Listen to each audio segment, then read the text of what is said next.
What's up, everyone? You all were literally minutes away from this being a solo show, and you would have had to listen to my voice for a full 45 to 60 minutes. I'm sure you all would have loved it, but luckily, producer Andy was able to find someone to help with the words today, and then you don't have to just listen to me. We'll get into that. We're going to talk about the match this past weekend, other stuff. Who knows? Let's get right into this. Welcome to the Show of Champions. This is the Orange and Black Soccer Cast.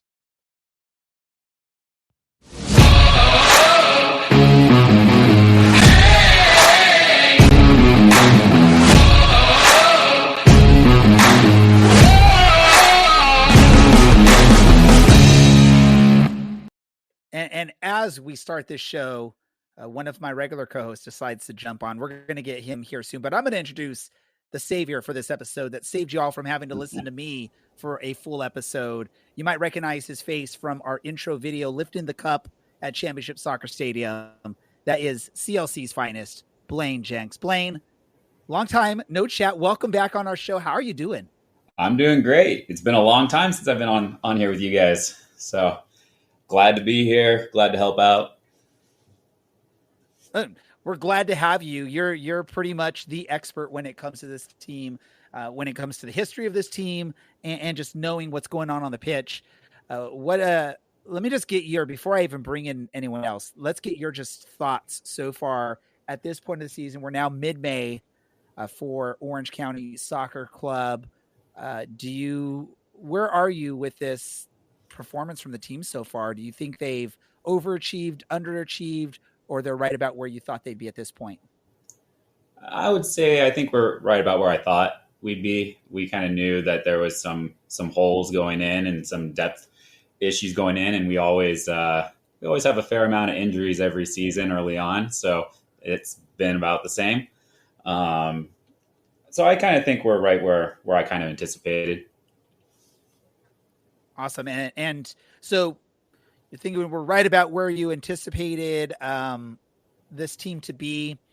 How does that set your future? How do you think this team's going to look going forward in this season? Are you positive? Are you more on the side where you think this is going to be a struggle? I'm in the middle of the road. I would say. It's interesting because we've always had these ebbs and flows, right? And I think it's kind of the same. We're not coming out. We came out in that first game looking like, oh man, like we might be looking really strong.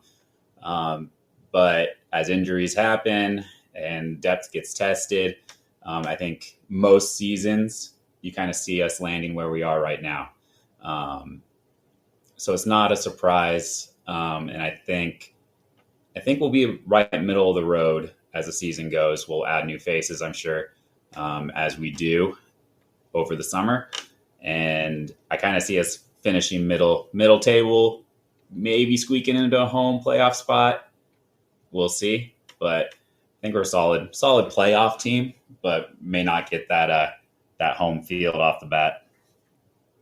Perfect. Well, we'll get into more of that detail, but I do want to welcome, I guess, one more person to this show. And I wasn't sure if he'd make it here till the last moment. Thus, at the end of this episode, Dylan, I apologize, you're not on the credits. But that's Dylan, one of the original hosts for the Orange and Black Soccer Cast. Dylan, how are we doing? It's been a week. My apologies for being late once again, but hey, we're here. Let's chat some footy. I'm glad Blaine's here too. I mean, at least someone's going to be talking some sense on this show. And that's probably the first time that someone's ever said that about something Blaine has to say. It'll be someone in the comments, I'm sure. Yeah, certainly not your wife. I was going to say, you're saying I don't talk sense on this show, Dylan. I feel very much offended by that. Good. Okay. Well, I love it. Dylan's on, even though he was a last minute onto this episode here, it seems like he's right on point. Let's get into it. Let's talk about the match this past weekend. Orange County coming off of what we were talking about last week as the best performance of the season since the home opener or the season opener going back into March. A good results against Tulsa and I think we were anticipating something good here. Let me start straight out on this. I feel like Orange County actually looked pretty good in this match on the road in Cary, North Carolina. They just, for whatever reason, were not clinical on any of their attempts on goal for the most part. There was one or two that were actually difficult for the goalie. And then there's that flurry towards the end of the match with like, I don't know, a million corners for Orange County to close out this match. And the goalkeeper for North Carolina, I forget what his name was. Does anyone recall his name? McGuire? Is that correct? I got it. I know what I'm doing, Dylan. You're shaking your head yes. Made some key saves at the end of that match. I felt like Orange County was ready to score a goal. But yeah, just some lack of clinical finishing. And I think North Carolina had like one or two really dangerous opportunities, and they took advantage of one of them to get a goal right at the end of the first half. Blaine, I just talked a whole lot. You're on here to stop me from talking so much. What were your thoughts on this match just overall for Orange County at North Carolina?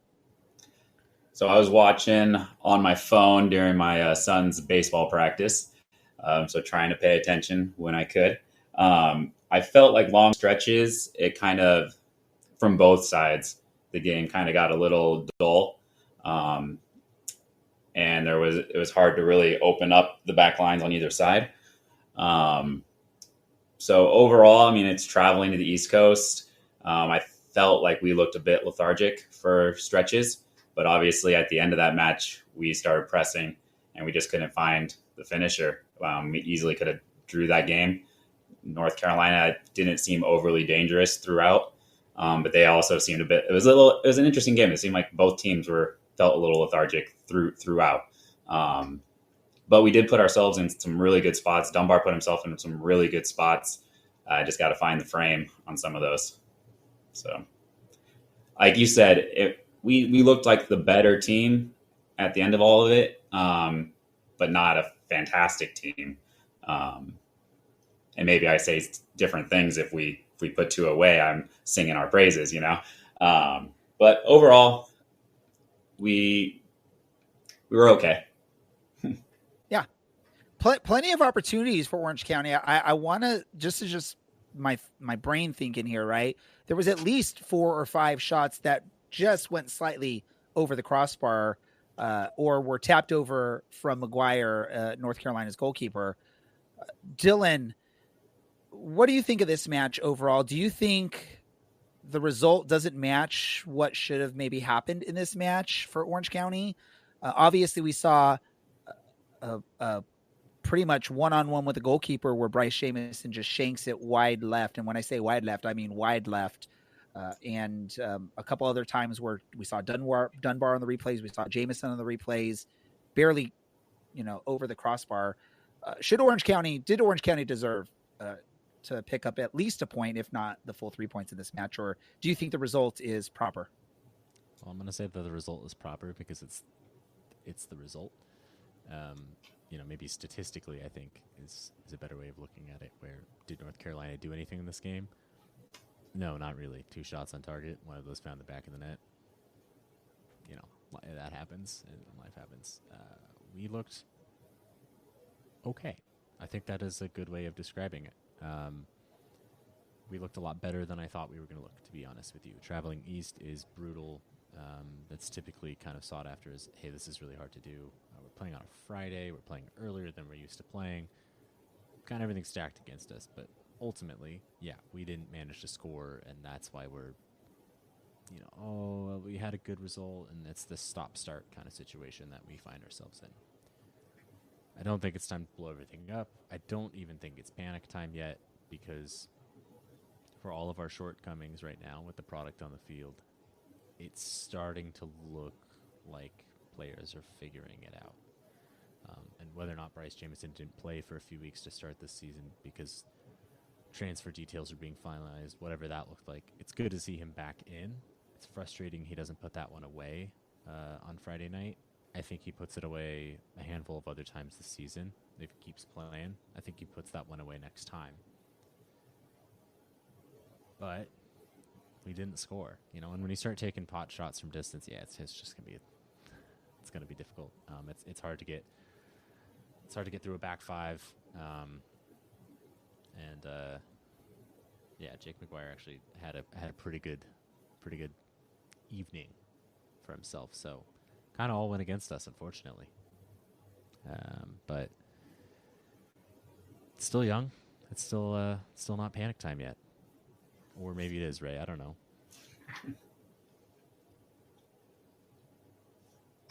And now you've pulled a Brad, so even when he's not here, it's good that I did pull a including him. Brad.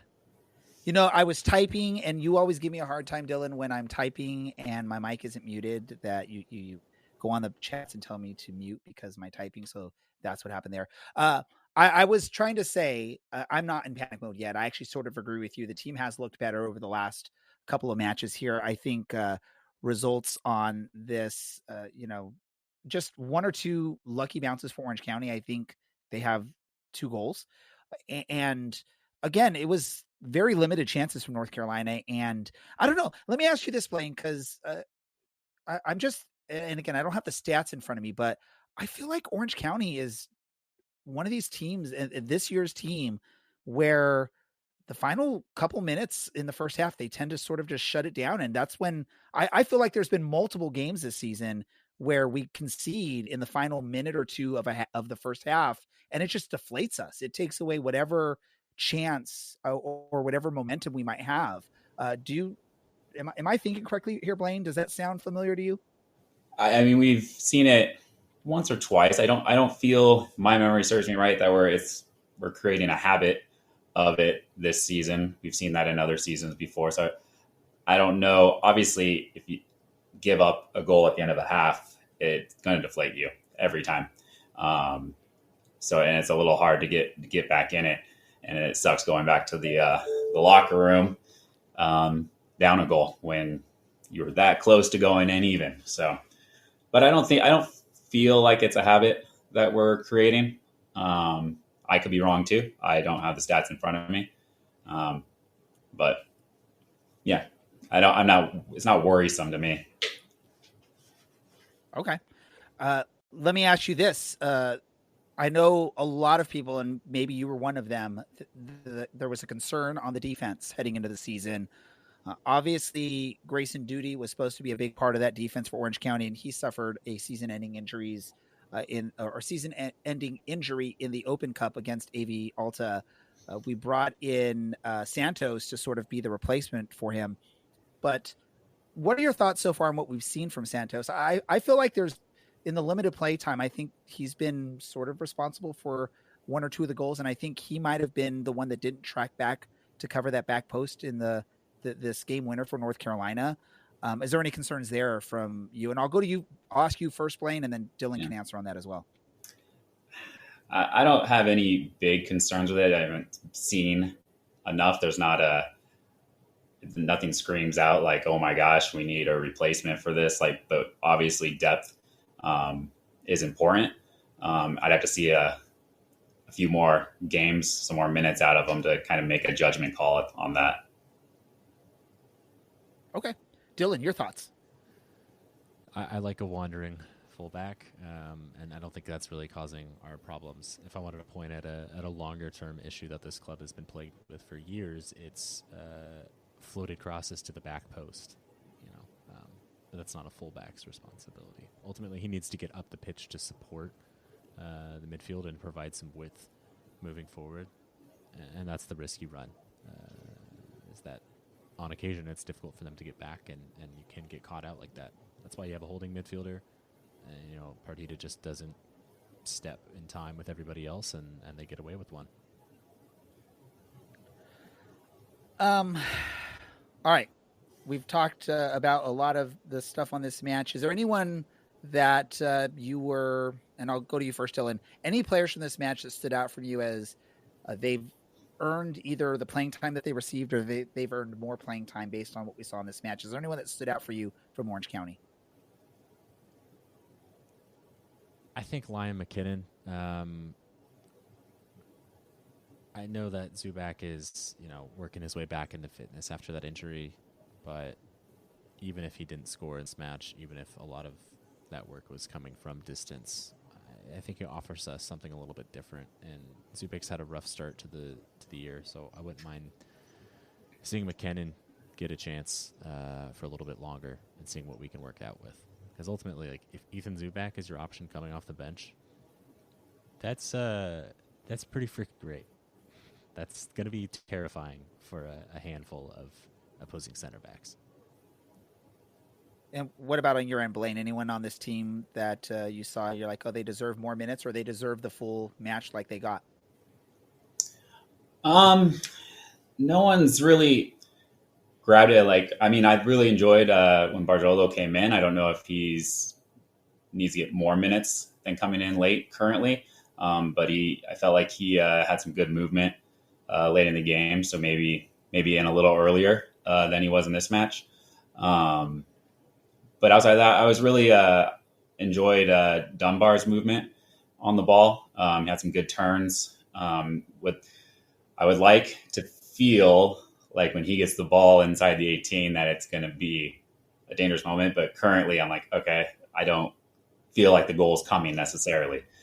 So I'd like to see more of that killer instinct from him. But outside of that, no one else really went down or up in my book. I do enjoy McKinnon getting on the ball in the 18 is always an exciting moment. So, yeah, Liam McKinnon, obviously, I still have very high hopes for him. I think he will get there. He will start scoring goals. It'll open up for him. I was hoping after the match against Tulsa that would start happening for him. And unfortunately, in this match, we didn't get to see a goal, but we saw some good play from him. I really would love to see Bryce Jamison get something in there. I feel like he's just sort of pressing now to try and get something. Thus, more than likely, the reason why his shot that really should have been a difficult save or even a goal that went wide. I think that's just coming from him trying to press for that goal, and he's just in his head now at that point. And I think that's where Liam McKinnon was until the Tulsa match. I think some of these players are getting their head, and I don't know if y'all saw that in this match. I feel like some of these players are getting very frustrated out there, and they're getting frustrated with each other. I think there were quite a few close-ups where you saw Kyle Scott sort of after he couldn't find somewhere to play the ball, he's looking at teammates, pointing at them, sort of frustrated, yelling. And I'm not just saying it's Kyle Scott alone. I feel like there were some other players that were showing some of that same body language. Is there any concerns, Dylan, from you that we're potentially getting to a point where the chemistry breaks a little and we're going to have some frustration from the players that's going to boil over into the overall cohesiveness of this team? If we keep having a start-stop kind of way, yeah, they're going to be frustrated. I don't think anybody on this team would be happy right now if you said, hey, we're going to be in 7th place, 8 matches in. Level on points and ensure like a potential win out of, 5th or something. But it's been a rough start, and yeah, they're going to be frustrated. They're also professionals, so I expect them to, one, push each other and kind of drive the performance that way. I think you could be critical, and I think you could be frustrated in this environment, and I think that's fair without causing long-term issues. Now it's up to the coaching staff and it's up to the players themselves to kind of sort that out and make sure that doesn't become a thing. But this doesn't feel toxic or as divisive. A lot of these players have played together and been successful together already. Just got to figure it out a little bit more for the time being. So it's not panic time yet. And we've looked far, far worse before, even if this isn't a great result given the performance. Yeah, no need to panic yet. If you look back, championship year 2021, 8 matches in, I believe we were 4 wins, 2 draws, 2 losses. So not too far off that. I guess the scary part is we're only 3 points away from last place in the West. Any last thoughts on this match? Let me ask you this, Blaine. Were you hoping to see another Colin Shuttler goal in that flurry of corner kicks at the end of the match? I was wondering where he was at points near the end. I see him on top of the box there, and definitely crossed my mind. I'm sure it was crossing his mind. Yeah, So that would have been fun to see. That would have been awesome if we could get still a point again from a header from Colin Shuttler. That would have been really cool. how Orange County. long in the season last year was he like top 4 goal scorers? I mean, I feel like we went pretty far into the season with some of our other strikers being behind him on goals, and finally we started putting some away as the season went. So he probably didn't get to rib them as much as I'm sure he was the first half of last season. Yeah, I no, it no, must have been June or July easily. It was just everybody had one. There were 5 or 6 players with 1 goal. Yeah. All right. Really quick, we have the game flow chart that's on the screen. That's courtesy of American Soccer Analysis. And this is where I was talking about when we first started about this match is if you look at that, it's very heavily in Orange County's favor for most of that match, except for the goal from North Carolina. That was the one really good opportunity that they had that unfortunately troubled Colin Shuttler enough where the ball hit the back of the net. So that's where this match gets frustrating. Look at XG for Orange County, 1.45. XG for North Carolina, 0.38. Although I know some people don't really like XG statistic as sort of an analysis of a match. But yeah, this is something that I feel like it's more disappointing because Orange County should have gotten the result in this based on what you saw, even just the visual, just seeing it, not even looking at these funky stats.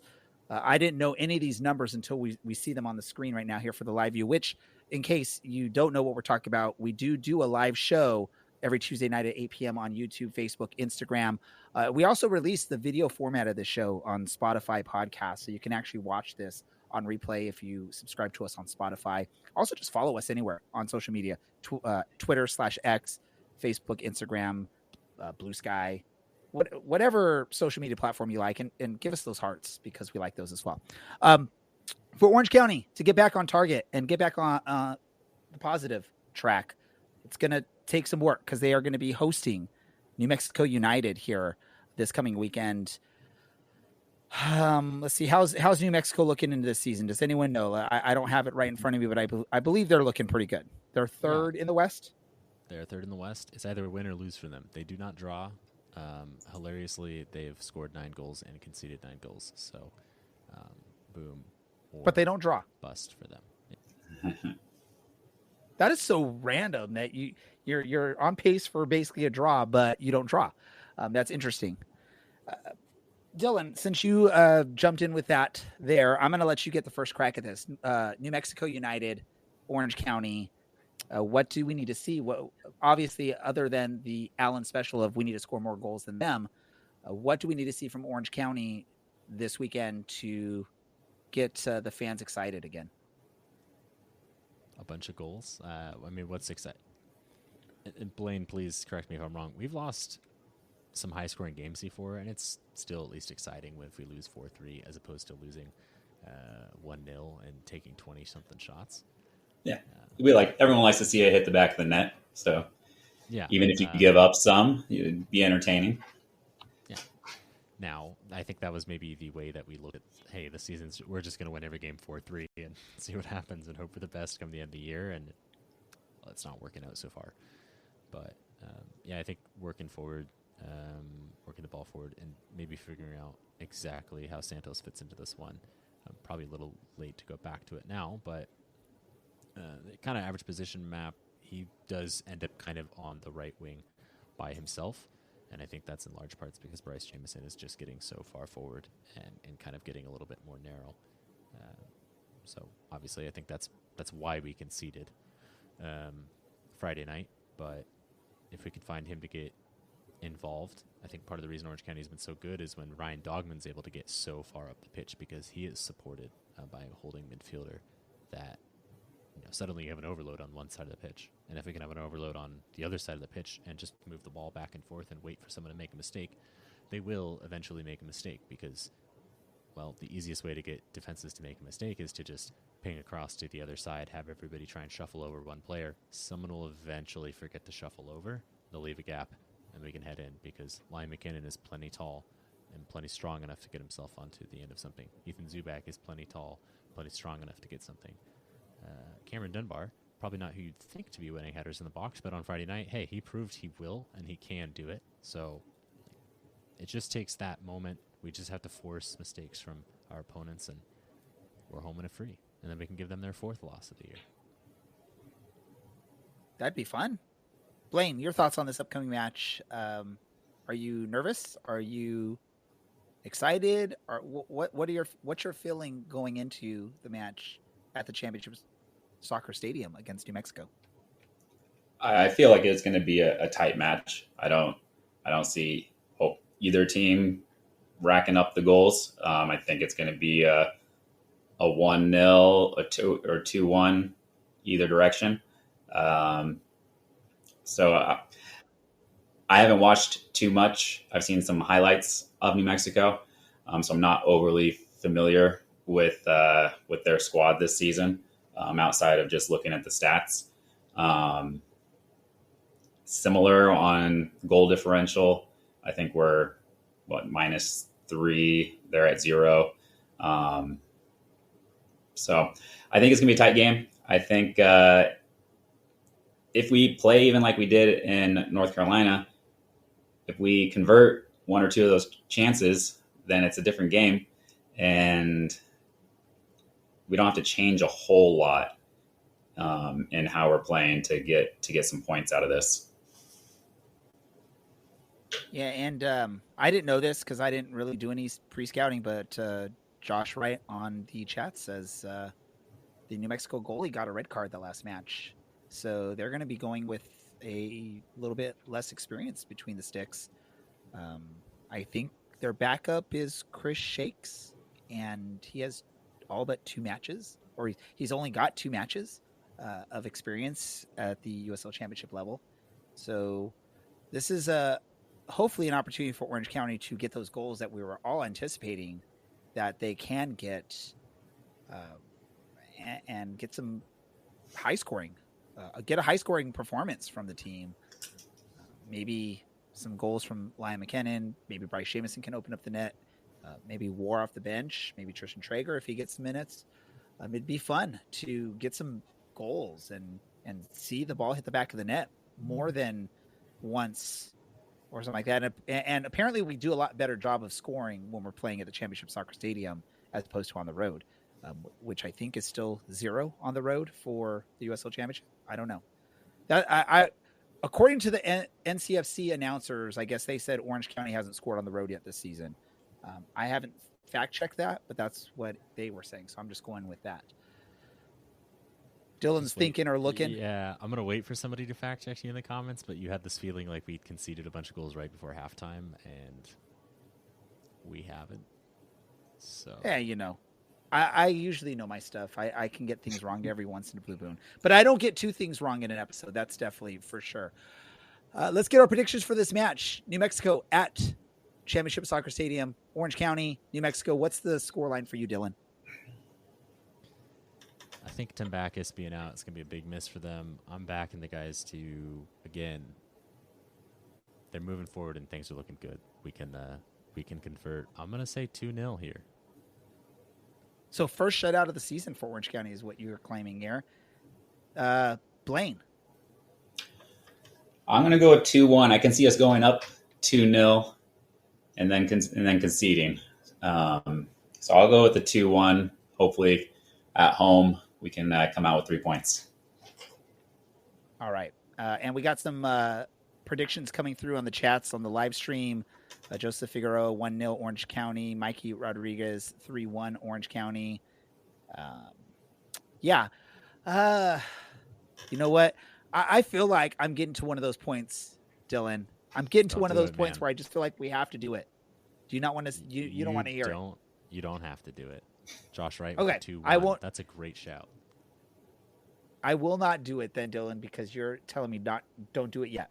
I'm getting close. I might have to do it. So I'm going to do this. I want to see the return of Shutout Shuttler and this team getting a clean sheet in a match at home in front of the home crowd. I'm going to go 3-0 Orange County, and hopefully that is the result on this. We'll get a few goals. Chad Romiti. Rumors are Hurst has a hip injury, and he is questionable. Wouldn't that be nice if that was the case? Hopefully that is, in fact, the case, and that's even better for Orange County. Woohoo! I don't know what the status is of our prediction game I don't know if that's ever going to be fixed correctly, but it is what it is. And yes, Carlos, okay. that is Blaine. Because we don't know, I'm just going to assume that I'm in first place for the first time ever, and yeah, I'll be lifting I a cup doubt that alongside would Orange happen. County at the end of the year.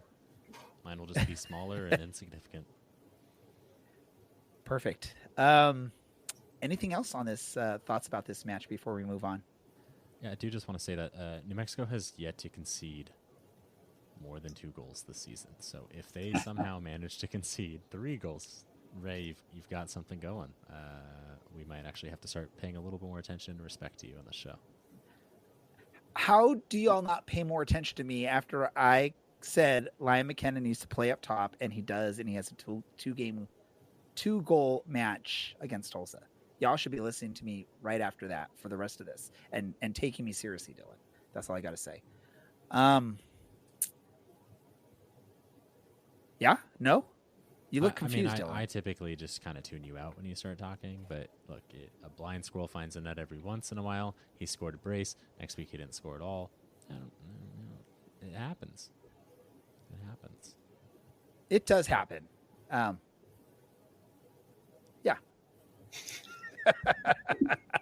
This is some great podcasting, guys. We're waiting on a little something right now, but we're yeah, space. Yeah.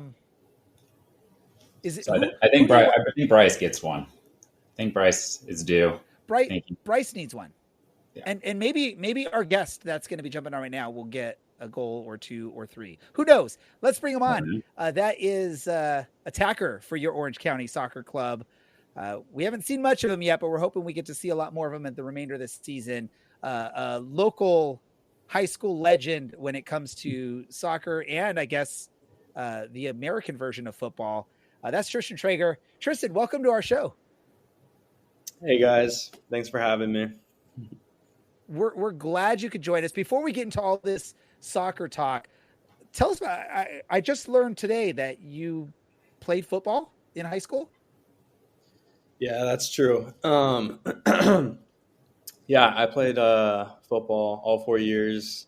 And that's because I was playing academy at the time, and they had a rule where you couldn't play high school soccer.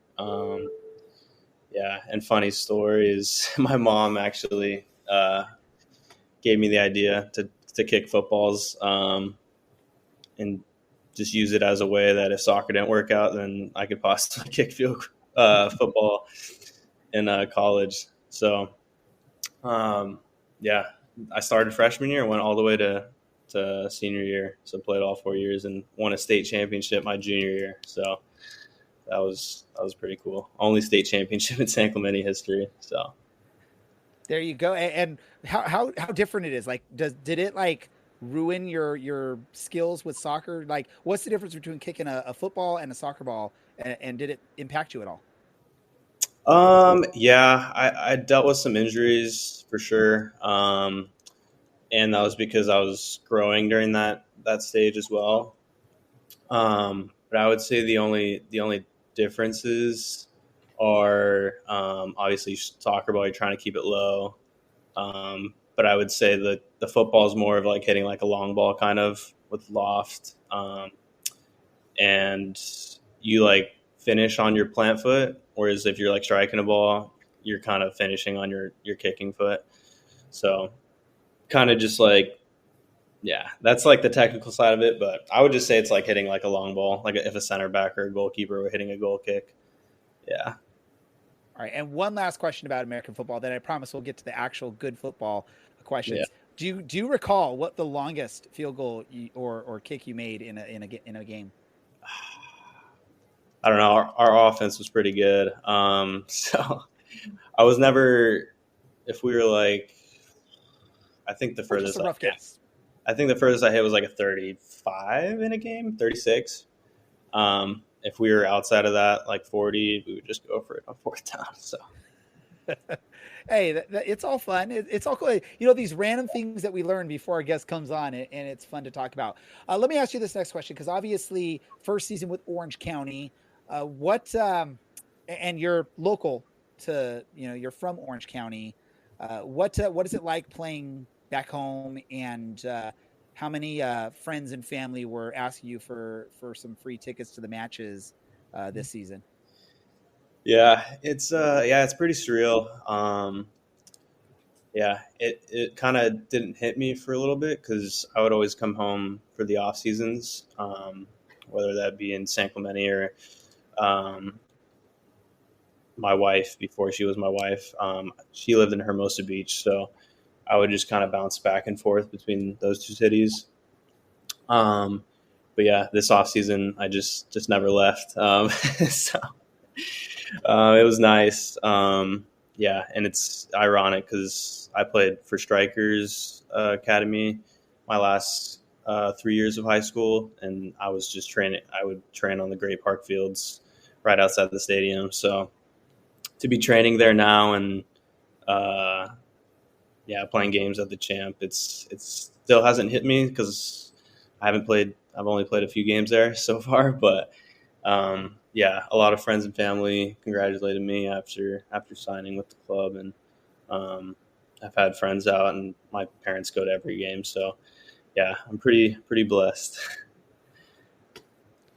Tristan, it was a good start for you. Obviously, a 4-2 win, your opening match. Got an assist as well in limited minutes, and then obviously missing out to injury.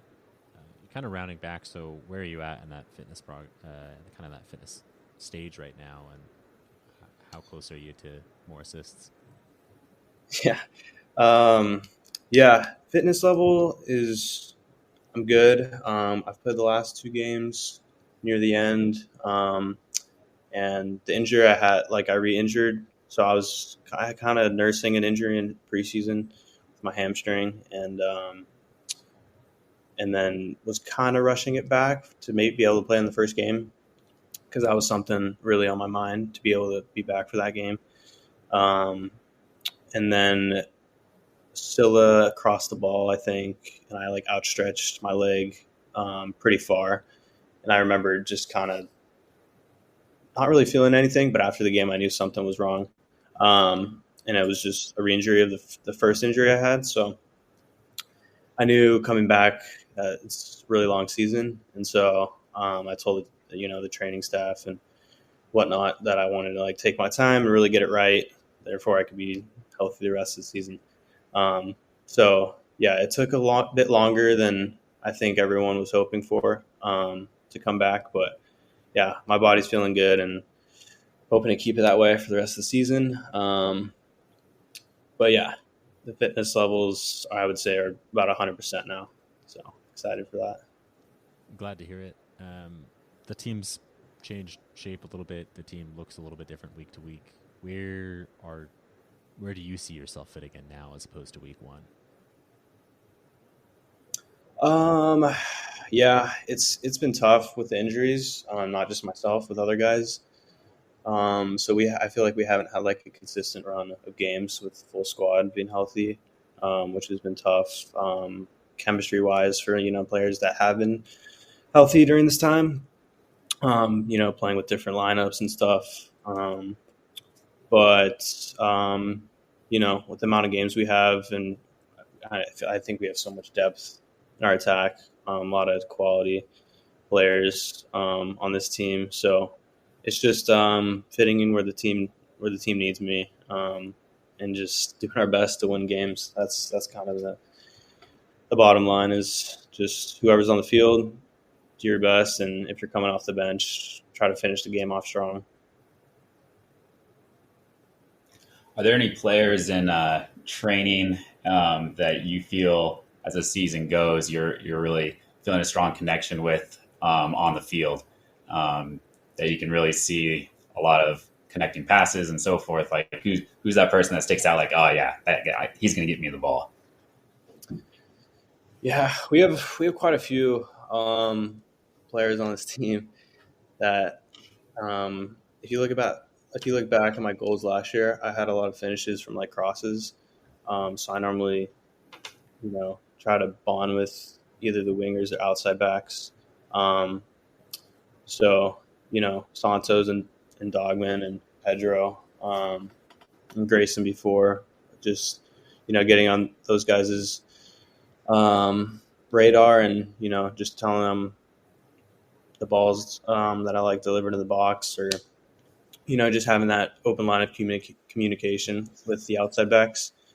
And our wingers on this team are so dangerous as well. So I feel like scoring from those outer positions, I primarily focus on more, but even guys like Kyle and Silla and Chris in our midfield, just finding they can pick out a pass.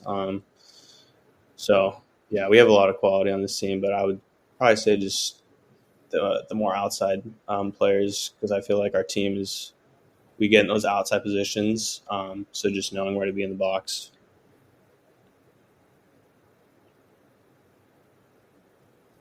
Very cool. Let's see. Do we have any fan questions? Dylan, We do. Do you have one? Yeah. We've got Chuck's very serious. If you were an Air Force plane, what plane would you be? If I were an Air Force plane, probably an F-22. That's like my favorite plane in the Air Force. So I think it's the best looking, and it's a fighter jet. So goes fast and does cool maneuvers in the air. Is your favorite movie Top Gun? I'm not a huge movie guy, but yeah, Top Gun probably has to be up there. Technically, it's Navy, but yeah, I do like it. Perfect. I feel like we're segueing into the part where we stop asking you questions about Tristan Trager, professional football player, and we start asking you questions about like Tristan Trager, who exactly is this random 25-year-old? Ray is probably going to ask you a whole bunch about music, but I'll just get this one out of the way. Tristan, what's your favorite vegetable, and how are you preparing that?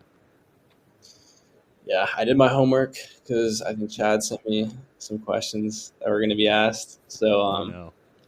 Yeah, I've been eating a lot of sweet potatoes lately, and I had to make sure that was a vegetable, and I think it is, according to Google. So, normally I'll I have an air fryer, so I'll stick it in the air fryer. Just put some like ground beef in there, like cheese, pico. Yeah, little like taco bowl inside the sweet potato. I love that. That is maybe Sounds like your kind of dish, Dylan. Yeah, that's right up my alley. I mean, I think we just eat the same food, to be honest with you. Yeah, it's good stuff. All right, Ray, I know you've got a whole bunch. Hey, let's jump into the music really quick. What song right now, if you opened up your Spotify, Apple Music, whatever you use, what song's playing right now?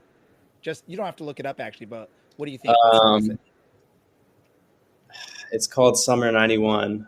Koa Santos was playing it today in the gym, and like we're both like big like house guys. We love house music, so he was playing it today, and I was like, I love this song, and I played it like five times on the drive home from practice today. So that's the song I'm playing. It's called Summer 91. Just had it on repeat, just going over and over, huh? I love it. It. So maybe we know who you think has the best taste in music. Would that be Koa? For my liking, yes, but there are some other good guys that are on Ox for sure. And then who do you not ever want to hear their music on Ox, or if you're in the car with them? Who are you like telling do not play your stuff? I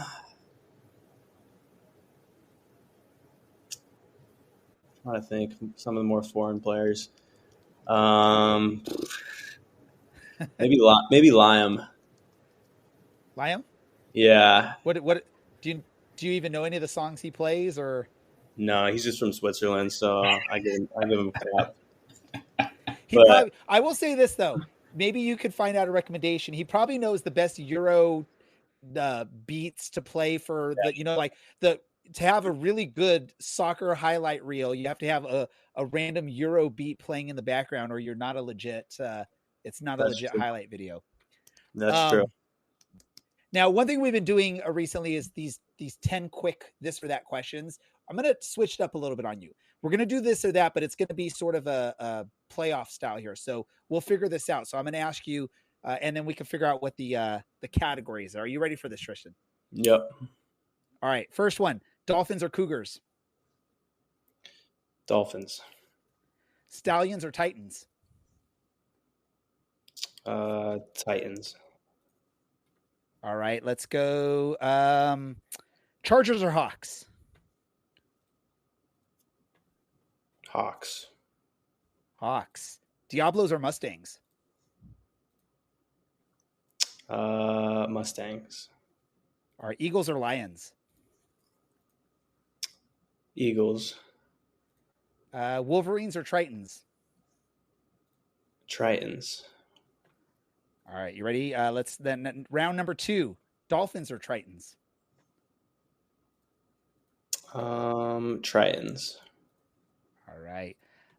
Titans or Hawks? Hawks. All right. Mustangs or Eagles? Eagles. All right. And then this is the final round right here. Tritons, Hawks, or Eagles? Tritons. All right. I'm going to ask this. Dylan, do you know what this category was? I'm going to I be think honest with you, the Tristan Triton knows. gave it away, and I'm pretty sure it was just mascots of various places that he's played. But was Falcons mentioned at a point, and I was so confused by whatever you were doing. I mean, who knows? I will admit this. It was all sort of last minute put together here. I didn't rely on Google Gemini for this one, but it's basically high school mascots in and around the South Orange County area where Tristan probably knows a lot of these schools. Like I could probably ask, if I say Diablos, what school is that, Tristan? Mission Viejo. All right. And obviously, Tritons. Wolverines? Wolverines. Ooh, that's a tough one. You don't have to give us. No, I can't think of someone. You don't have to know these. I don't expect you to know all these. But yeah, no, that's what it was. Just high schools in the South OC area, the mascots. So, and I see someone already said Mustangs over Diablos. I feel betrayed. So apparently Matthew either was a Diablo or just likes the name Diablos. Who knows? Tristan, last but not least, do you have any comments, anything you want to say to the fans, either listening, watching live, or that may be listening or watching this in the future in podcast form? Anything you want to say to the fans? Yeah. Thank you guys so much for your support so far this season. Yeah, we love it when you guys come to the games. The players love it when the stadium's packed. It really pushes us on to sometimes win games if it's coming down to the wire. But yeah, make the champ a fortress the rest of the season, so we can win as many games at home as possible. And we'll try to do our best to put in good performances. Oh, we're looking forward to it, and we hope we get to see a lot of goals coming from the foot of Tristan Trager. Tristan, thank you as always for joining our show, and we hope we get to talk to you again soon after you've scored like 20 goals in the next couple weeks here. Okay, sounds good. Let's do it. Have a good one. All right. Thanks, guys. All right, there we go. Orange County forward, attacker, goal scorer, Tristan Trager. We're hoping for a lot from him coming up here in the near future and this season, right? So exciting. 20 and goals yes, in the next couple weeks. Yeah, that'd be awesome, right? That would be some sort of record, right, Blaine? I think so. Yeah, who knows? And I just love that producer Andy's, basically wanted to make sure that last minute thrown together embodies our show.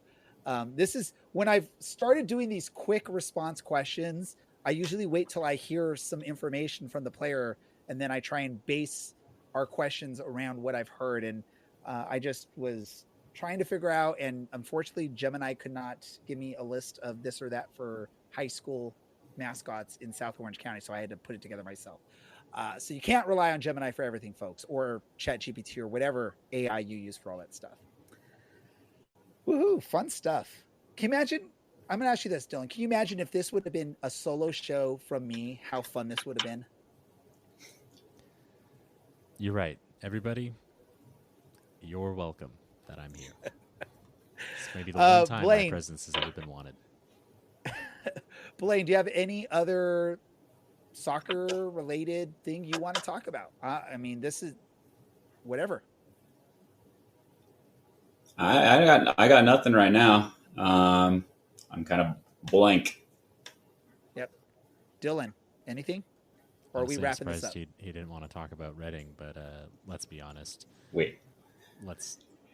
they're still in the league, so there's that. They're still in the EFL. We did not get kicked out yet, so and we did not make the playoffs again. But things could always be worse, Orange County fans. Imagine if we all loved Reading, because that would be worse. Or if we all love Luton Town, that could be worse too. That would this year be worse, but financially solvent. So I'll take that. Thank you, Ray. No, a team that has good finances is always a good thing, because we've seen how that has impacted a lot of clubs. And I think that's almost a perfect kind of segue to wrap this up. Is things aren't great. 8 games in, 10 points, not wonderful. Could be worse. We used to lose 2-0 to RGV every single year because they would just kind of park the bus and we'd get complacent, and then they'd score early and they'd score late when we were pushing. It happens. It's a long season. This club is set up for success and primed to actually be around for a while. So we'll have some good seasons. We'll have some bad seasons. We'll have good and bad runs within those.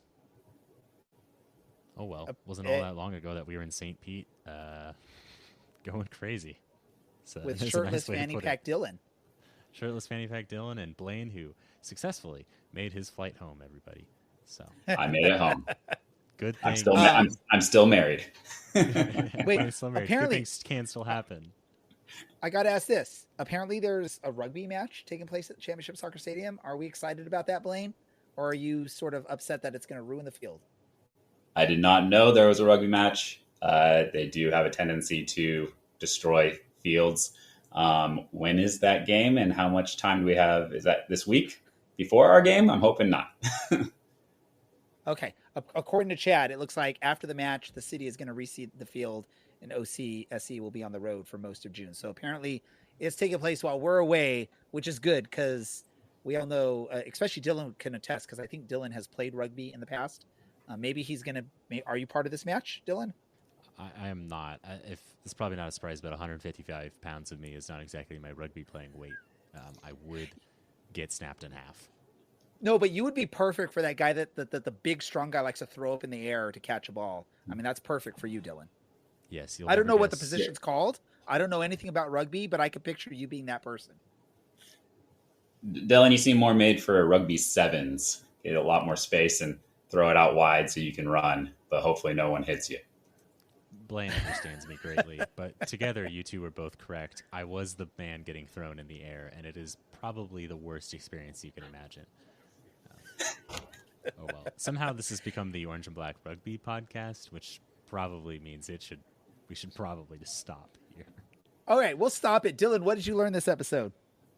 I learned just how late I can get here and still not have the worst performance. So thrown together last minute, yes. Should I change? Ooh. Yeah, I definitely should. But good things can still happen. Dylan is saying he didn't have the worst performance. I know I didn't, so he's saying you had the worst performance, Blaine. What did you learn I this accept episode? it. Yep. I believe it. That's a professional attitude that I did not expect. What did you learn this episode, Blaine? What did I learn this episode? I'm just excited for another game, another weekend at the Champ. Home games and seeing it in person is the best way to go. So obviously away games are if you can make it. But I'm excited. I'm excited to see how we come back from the loss. I think we're still pretty solid. I think if we make a few small adjustments from how we played in North Carolina, that we can see a really good result. So. What did I learn this episode? I learned that Tristan Trager played 4 years of high school football and actually was part of the only state championship team for San Clemente High School, as I believe he said a junior. So that's pretty cool. And I was sort of joking before, and I didn't ask Tristan this question directly. It's like, I wonder, apparently he did it because his mom was saying, hey, play some football. It's a good opportunity in case you need to get a scholarship if soccer doesn't work out. But I really would love to get a statistic of how many place kickers in high school football are sort of pulled in from the soccer team, maybe scouting soccer players and finding players that have a good kick. That'd be a cool stat to figure out. Dylan, do you want to do a research paper on that for us? No, but since you have a kid in high school, you're probably spending a lot of time hanging out around side of them, so maybe figure it out that way. I don't know. Nope. I stay away from the not youth actually. because I do not understand them. Okay. Well, awesome. This was fun. I want to thank everyone that participated in this episode, including our guest from OCSC, Tristan Trager, my co-host for this episode, Blaine Jenks from CLC, Dylan, who's I've had to deal with for the last 6.5 years now, right? Oh no, 6 years. We're coming up on 6 years, Dylan. Oh, Nope, 8 years. we're coming up No, on wait, 7. 7 years. 7. Got there I can't eventually. math. I cannot math. I also want to thank everyone that participated in the chats, listening along, throwing some chats in, having fun with us. Or if you listen in podcast form, however you do so, make sure you subscribe, like, follow us on those so we can, when our episodes become live. If you want to watch us live, you didn't know we do this. Watch us live every Tuesday Pacific time, 8:00, and you can watch us. Dylan's laughing at that. I don't know why. I think he just wants me to wrap this up. So we'll do that for Dylan, for Blaine, for our producer Andy, and for everyone here at the Orange Box Soccer Cast. Thank you for listening. We are out.